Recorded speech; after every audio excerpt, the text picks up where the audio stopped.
everybody, welcome back. So today I'm here to talk about boundaries again. And I know you're thinking boundaries, boundaries, boundaries. We've talked about boundaries so many times. Why do you keep bringing them up? Well, the reason I keep bringing them up is because setting, maintaining, and sticking to your own personal boundaries is foundational in your healing. It is one of the biggest concepts that you have to wrap your head around in order to fully take back control of your life. And I understand. I understand more than anything because for years and years and years, it was a foreign concept to me. To be able to say what I wanted, to be able to stop somebody in their tracks, to be able to voice my opinion and then stick to it was one of the hardest things I went through. But I did it and you can too. So today I'm here to talk about actually five of what I think are the biggest things that really contribute to an adult child's ability to not be able to set boundaries or to struggle with the concept. The first one is just a fear of rejection or abandonment. Growing up in those dysfunctional homes, sometimes setting a boundary meant getting in trouble. Sometimes it meant having people alienate you, or it meant making people not like you. And when you were struggling so much for validation and love and acceptance, you didn't want to do that. You didn't want to put yourself in a situation where someone might be uncomfortable or you might be uncomfortable. And so you kind of got just used to believing that these setting these boundaries would put you at risk of alienating others and losing what little connection you had with people. The other one is just identifying your own personal needs in general.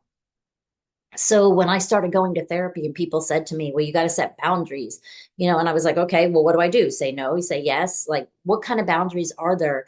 And how do I know what to set?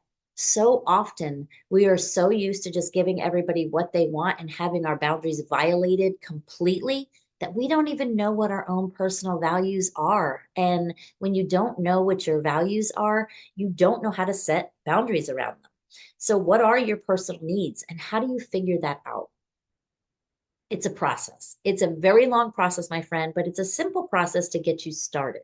So, I always like to say, take your worst day and think about a bad situation. I know we don't want to always think about it, conjure up these bad situations, but sometimes thinking about a day that you just never want to repeat helps. So take that day and then write down or put down in a notebook or, just make a mental note of all of the things that were going on around that day that you didn't like, that you didn't want to be a part of, that you didn't want to be associated with. So what were the people like? How were they acting? Where were you going? What were you doing? What could you see? What could you feel? What was the energy in the room? Those are the things that you don't like. So sometimes those are values that you don't want to have, or values of people that you don't want to be around. And then think of things about your best day, about a magnificent time, and do the same thing. Make a list of what was going on around there that you loved. What did you love about the people? What were the characteristics and the traits of the people that were involved in your best day? And so these are values that you do like. So it might have been integrity or fun or friendship or honesty, whatever was going on, those are things you do like. So when you start to set boundaries, you know what you like now and you know what you don't like now. Now you can decide when something comes up if you should set a boundary to keep those things you don't like out of your life. Because really, guys, that's what it's about. It's not about harming someone. It's not about punishing someone else that's in your life and or not letting somebody get what they want. It's about keeping your mental health and your serenity and your peace and your calm. It's about keeping that. So it's about doing what you have to do to protect yourself. So boundaries are healthy, healthy, healthy. Now, you may have grown up and there weren't healthy boundaries, and that is okay because you can start to establish them at absolutely any age. But you have to know what your personal needs are in order to set boundaries around them. The next thing, number three, is what I consider guilt and obligation. So when you grew up in these households, first of all, sometimes boundaries were just crossed violently and you didn't even know what they were. But when somebody did cross your boundaries, or when somebody did violate something that you think was wrong, you had this sense of familial guilt. Like, oh my gosh, I have to let them do that. They're my mother, or I have to let them do that because they're my father. So much of your childhood might have been wrapped up in this familial loyalty just to keep peace. I mean, you literally sometimes I felt like I owed it to my parents to just let them be my parents and let them do as they were doing. I, it was, crossing those boundaries or telling people what was going on, or having somebody do something to me and me voicing my opinion. It was out of loyalty that I didn't do that. And that's a lot of the reason why I work today. And I try to help children understand that it's okay to have boundaries, even at a young age, that nobody should violate them. Another one is low self-esteem. When you've grown up in this house of just people constantly, telling you what to think, telling you what to do, telling you how you are and how to feel, and who you are, and belittling you and degrading you and just making you feel little, your self-esteem has really taken a toll. So where you might want to stand up for yourself and voice your opinion, or tell somebody what you want in a certain situation, you don't feel worthy to do it. You don't feel that your opinion or what you want is worthy enough because you have this low sense of self-esteem. But I promise you, the more you start doing it, the more respect you'll get, the more self-esteem you'll have. So little boundaries, little at a time, and it can help. The next one is the biggest one, I think. It's this pattern that adult children develop as children of people pleasing and codependency. So, what that means is that your happiness, you think, is based off of your performance for other people, what you give to other people, what you do to other people, and how you take care of other people. So, in that, picture that. So, if my mother's happiness is dependent on me and what I do, then why would I set boundaries? Why would I set any boundaries? It doesn't matter what my needs are at this moment. What matters is what everybody else needs. And I mean, there's whole 12-step programs on codependency, and just that addictive tendency to just take care of absolutely everyone else but yourself. And that goes into the people pleasing, because of course you don't want to lose those people, and you want to make sure everybody else is happy, so you let go of your own boundaries. So I'm going to just recap here a little bit, just kind of go back through the five just to refresh, and then we'll just talk about a little bit about what you can do to help yourself. One is the fear of a rejection or abandonment. Two is the difficulty identifying your own personal needs. Three is that sense of familial obligation or guilt. Four, low self-esteem. And five, a pattern of people pleasing and codependency. So those are basically the five reasons that I really think that a lot of adult children struggle with boundaries.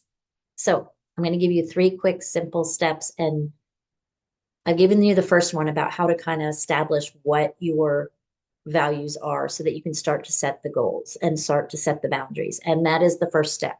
Figuring out what you like, figuring out what's important to you, figuring out what you will tolerate, what you need to keep your own mental health in check.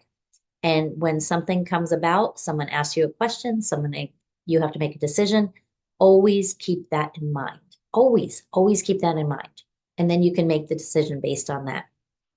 Two, communicate them very, very well. Because when you start to do this, the people on the other side are going to be just as surprised as you are in the fact that you're actually doing it at all. Especially if you have never set boundaries with anybody, it's going to be, you can't just go from zero boundaries to all of a sudden having these big, hard, tough boundaries with people. They're going to be just as shocked as you are. So you have to communicate them, and communicate them with love and compassion, and making people understand that it's not about them. It's not about punishment to them. It's about your mental health. It's about protecting yourself. It's about taking care of yourself and what you need at the time. So it might be start small, especially if it's with your children or your spouse or your coworkers. Don't go in and think you're going to bulldoze through and you go from literally zero list of what you will tolerate to this insane list of what you won't. Because again, it's going to shock the system. So start small.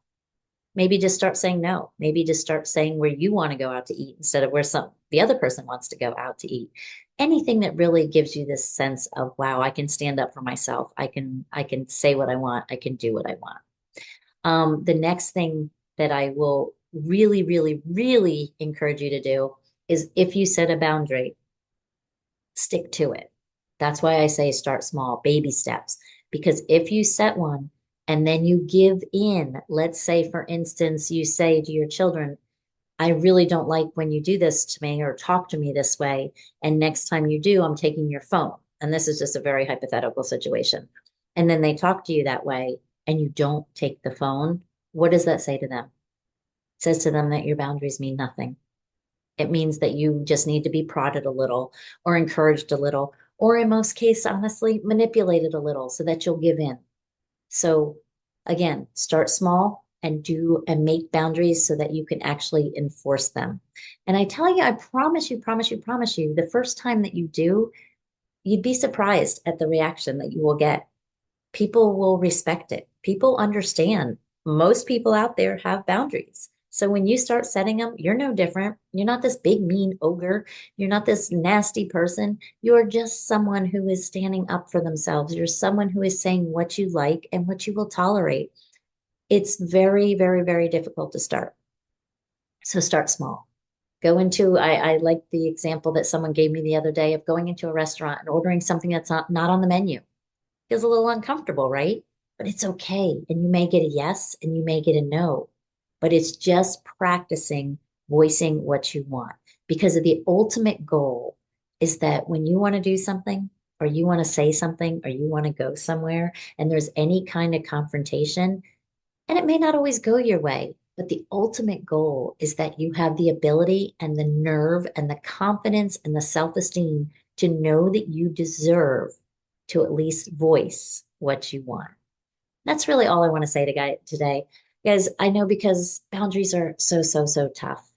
And you have to set them with your children. Children need boundaries. You have to set them with your spouse. You can't be walked all over your whole life. You have to set them at work. You have to have them for yourself. You have to have them for the people that you love. It's a healthy way to establish relationships. It's a healthy way to have communication. They're just healthy. They're just healthy, and you will be so, so much happier once you start having the boundaries. So that's really all I wanted to say today, guys. I wanted, again, you will probably hear me talk about this thousands and thousands of times, but it's okay. A little refresher never hurts anyone. If you're having trouble setting those boundaries, or you're having trouble knowing where to start, or you're just struggling just a little bit, please reach out to me. I have an 8-week course called Trials to Triumph. During that, we talk an entire week on boundaries. We have exercises, we have meditations, we have journal prompts, we have everything that you need to get you started just on boundaries. So please reach out to me, ask questions, and that's what I'm here for, guys. Have a blessed day.